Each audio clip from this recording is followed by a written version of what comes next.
Okay, so we removed the previous car seat with Isofix.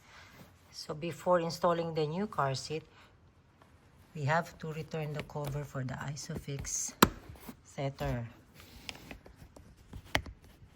And as you can see, the seat is still clean and in good condition because we put cover before we installed the Maxi-Cosi Vita Smart before. Yep, now it's ready for the new car seat of Eunice. Now we will install this Maxi-Cosi Rodi Air car booster. So this is suitable for 4 to 8 years old. And this can incline. There. So this one can incline. And then this one goes high.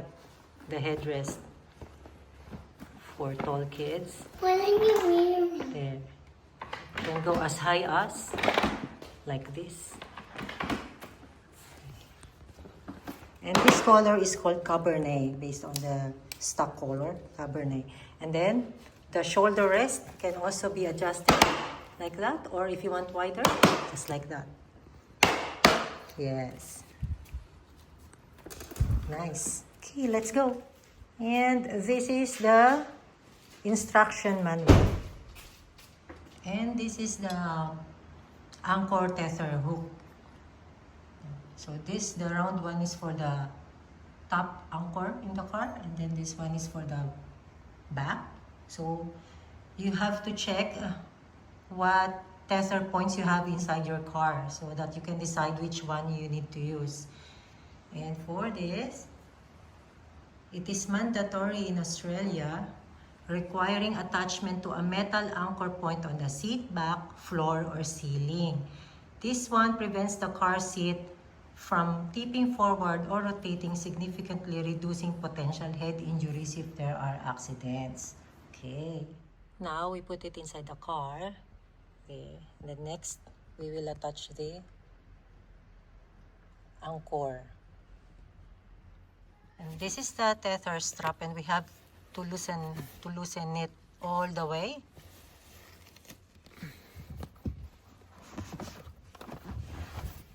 And then we hook it to the tether point or the anchor point. And in our case, it's at the bottom of the back of the seat. Okay, make sure the straps are not twisted. Like this. So this is how the straps look like at the back, at the top. There. And then you heard that click sound. And that's it. And now we will tighten this.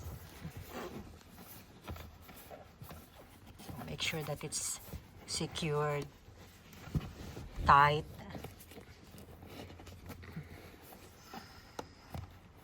Okay.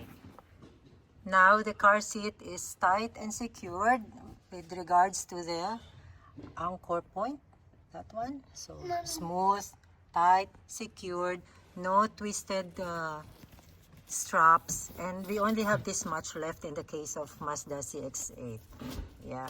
Alright, now we will figure out how to do the straps at the front for the kid. So at the back, there are two booster seat belt pads. So it depends on where you put the car, on the left or on the right side of the car. So always use this sash guide. And there's a groove there where you can insert the seat belt strap. So it's like that there, and it's like that at the front. And so at the other side, there's also one there. There. So we insert the car seat strap there into the groove. Make sure that the strap will not be twisted. Like that.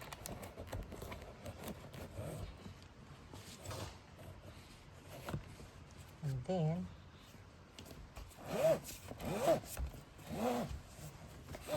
it should go under that, including this.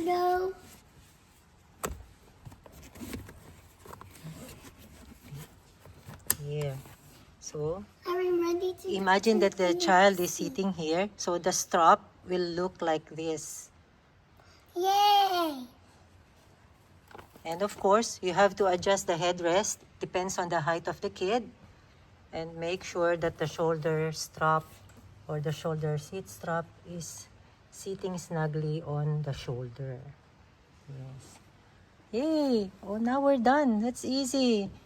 Yeah, because our little one has graduated from her previous car seat. She's a grown girl now. Okay. That's it. Thank you for watching.